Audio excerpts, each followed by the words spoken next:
கொடுத்த கடனை திருப்பி கேட்ட போது முதல்வரின் உதவியாளர் மற்றும் ஐஜி ஆகியோரது பெயரை சொல்லி ஏமாற்ற முயன்ற மோசடி நபரை போலீசார் கைது செய்திருக்கிறார்கள்.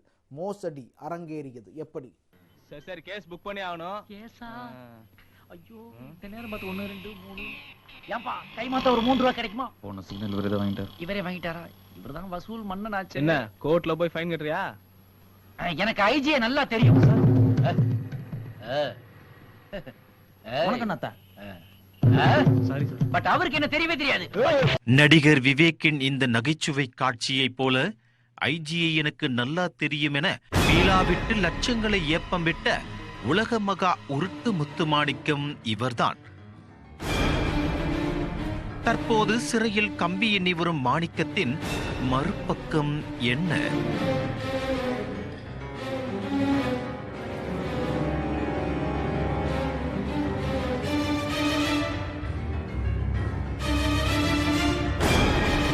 புதுக்கோட்டை ஆவுடையார் கோவில் பகுதியில் ஆத்மநாத சாமி திருக்கோவில் அருகே ஜெராக்ஸ் கடை வைத்திருப்பவர் முத்துமாணிக்கம்.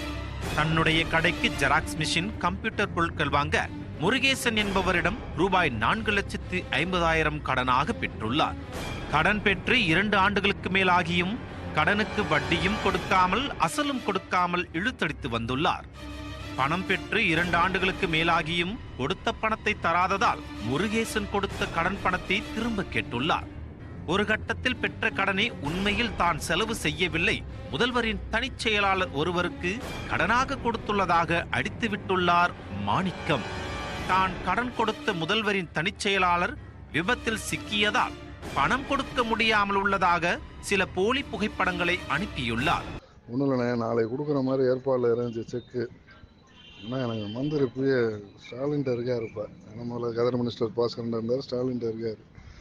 அவர் பொண்ணு ஒன்று சின்ன பிள்ளை 4 வயசு பிள்ளை கீழே வந்து ரொம்ப இதாகி 12 லட்ச ரூபாய் செலவு, அதில் 4 லட்ச ரூபா நான் கொடுத்துருக்கேன். எனக்கு இவ்வளோ உதவி பண்ணியிருக்காரு. நம்ம ஒரு முருகேசன் என் குடும்பத்தும் சரி, எனக்கும் சரி, நிறைய அரசு கிராமம் எல்லாத்துக்குமே ஏகப்பட்ட உதவி பண்ணியிருக்காரு.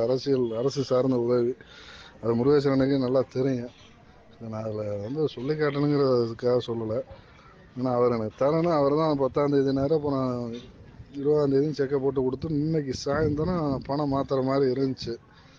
எதிர்பார்க்கணும் மனிதனுடைய சூழ்நிலை என்னதுன்னா, நைட்டு 11 மணிக்கு போகிற ரோடு மெட்ராஸில் ஆக்சிடெண்ட்டு. அப்போலோவில் ஐசியூவில் இருக்கார். ஸ்டாலின்லாம் போய் பார்த்தா முன்னாடி அந்த ஐசியூவில் இருக்கிற ஃபோட்டோ, ஸ்டாலின் வந்து எல்லாம் ஃபோட்டோ எடுத்து எனக்கு அனுப்பிவிட்டு சில நாட்களுக்கு பிறகு கையொப்பமிட்ட காசோலை ஒன்றையும் கொடுத்துள்ளார் முத்துமாணிக்கம். ஆனால் அதுவும் பணம் இல்லாமல் திரும்பியுள்ளது. மீண்டும் கேட்டபோது கோவை மாநகர காவல் ஆணையர் தனது நண்பர் அவர் மூலமாகவும் முதல்வரின் தனிச் செயலாளர் மூலமாகவும் உன்னை தீர்த்து கட்டி விடுவதாக மிரட்டத் தொடங்கியுள்ளார் முத்துமாணிக்கம். நான் வந்து வீட்டு வேலைக்காகவும் நான் வந்து கம்ப்யூட்டர் சென்டர் வைக்கணும், அதுக்காக நான் வேணும்னு சொல்லி என்கிட்ட கேட்டாப்புல 4.5 லட்ச ரூபா வாங்கி கொடுத்தேன். வாங்கி கொடுத்து 1 வருஷ காலமாக எனக்கு வட்டி முதல்ல எதுவுமே வரல. 4.5 லட்ச ரூபா செக்கை கொடுத்தாப்புல. செக்கை கொடுத்துட்டு அந்த செக்கு பேங்கில் போட போயில என்னை பேங்கில் போட விடாமல் மிரட்டல் விட்டார். மிரட்டல் யாரை விட்டாருன்னா, உன் பணம் வந்து முதலமைச்சர் பிஏ கிட்ட கொடுத்துருக்கேன், அந்த பணம் வரணும், அந்த பணம் வந்தோடனே வாங்கி தரேன், செக்கை போடாதேன்னு நிப்பாட்டினார்.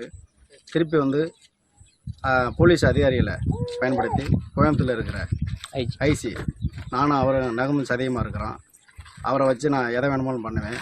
முதலமைச்சர் பிஏ இப்போ ஃபோன் பண்ணிக்கிட்டே இருக்காரு, உன்னை தூக்கி உள்ளே போட சொல்லி.